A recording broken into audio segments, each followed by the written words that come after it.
has been a standout year for Mother Nature. COVID, a global deadly pandemic. Wildfires ravaged the western US. Tropical cyclones and hurricanes did a number on our coasts. Even murder hornets tormented us. And no one in the world was free of Mother Nature's wrath. Disrupted economic systems, increased homelessness, massive unemployment, opened up long hidden systemic racial and social injustice. These crises oftentimes feel very much out of our control. However, crisis is not new to our world. What is new is a shortage of courageous leadership. Leadership that is like Mother Nature, is so bold, so determined, fueled by something larger than itself, a compassion and a moral urgency to change the world for the better. For too long, half of our population has been left out of this equation. In business, in government, and on the fire line, women represent only 7.4% of Fortune 500 CEOs, only 18% of US governors, less than 10% of our firefighters. Why is this? Yes, others have limited our access to serve as leaders with plenty of rules, requirements, and biases. But we have also chosen to be limited. We choose to doubt ourselves. We choose to judge ourselves. We choose to silence ourselves.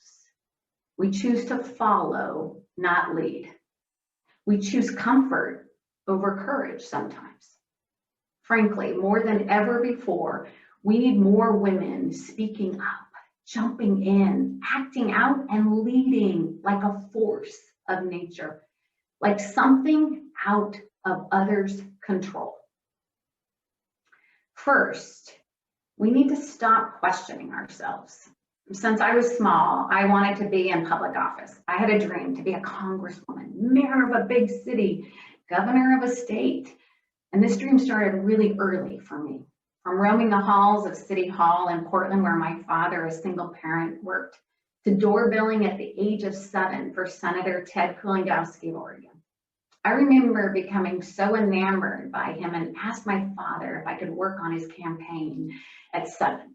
My father agreed, and then he took me door to door like I was trick-or-treating, house to house. He stood at the bottom, and I'd walk up the stairs, and I'd knock on the door and give my pitch. But something happened between the years of the big dreams of this 7-year-old girl and the 30-year-old, 40-year-old woman I became. I got distracted, working full-time, raising 3 boys, caring for my father with dementia, and 100 chickens on the farm.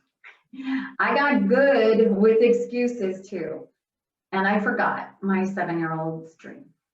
To be completely honest with you, I got afraid of my 7-year-old girl dream. Until 4 years ago, I had the chance to run a statewide campaign to lead our state's natural disaster response and manage over 6 million acres of land and water and much, much more. It was the perfect job for me based on my work as an environmental attorney. Just one problem. 6 people had already jumped into the race, and one of them had over 25 years in politics at all levels. Everyone who I asked whether I should run said, "You can't win." For weeks, that's all I heard. You can't win. The odds are stacked against you, Hilary. You're too old. You're too young. You don't know anyone. No one knows you. You have no experience, no money, and no time. So when the door finally opened to fulfilling my 7-year-old childhood dream, I froze. For weeks, I suffered in agony, to run, to not run, to run, to not run. I couldn't stay in this paralysis forever. So I finally, on the back of a napkin, sat down and listed the pros and cons of me finally following this 7-year-old girl dream. Pros: I could help address our greatest challenges: climate change, wildfire, drought, flooding, poverty, education, unemployment. Cons: I could lose. I could humiliate myself, my family. I then called for a lifeline, a longtime mentor, and I listed off those pros and those cons. And he said, Hilary, this is the easiest decision of your entire life. I looked at him. Are you crazy? If this was easy, I would not have lost sleep for weeks. I wouldn't have stopped eating entirely and doubled the wrinkles on my forehead. He said, Hilary, the cons, those are all about you. This isn't about you. This is about something much larger than you and what you can do in this world. And with that, I was off and running and winning. Winning not just in the campaign, but in life. I finally freed myself of my fears, my doubts, and all that held me back in my entire life. The fact is, our world shrinks or expands in proportion to how much courage we have. More than ever, this world needs courage.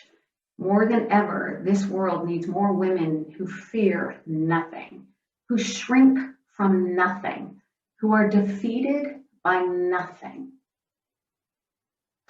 Second, we need to stop asking for permission or approval. In my first campaign, everywhere I turned, people said, how can a little lady like you do a big job like that? Fires, floods, natural disasters of all kinds. If I had looked to the outside world to give me permission to run and to try to tackle this job, I would have been waiting for a very, very long time. And the world would have been waiting too. We need to stop asking permission or looking for approval to act. Women are more likely to look outside ourselves to answer what we should say, what we should do, what we're capable of doing, how we should behave. When we look outside ourselves for those answers, we give away our voice. We give away our energy, our value, our power, our ability to change the world. We're essentially saying we trust others' opinions more than we trust ourselves. We need to listen to ourselves more, believe in ourselves more, and trust in ourselves more. Third, we need to be comfortable with the uncomfortable. There is nothing at all that's comfortable with earthquakes, tornadoes, tsunamis, wildfires, or murder hornets for that matter. They are unsettling and transformative. Unfortunately, too often in a destructive way. Women, on the other hand, well, we can be constructive, life-changing, positive force of nature. When we get in the arena, we change ourselves, we change the status quo, we change the world. In conclusion, I want to say when women lose ourselves, the world loses its way.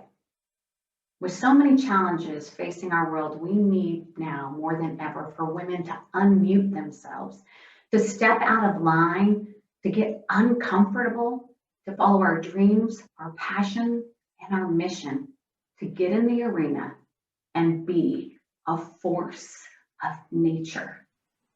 Thank you.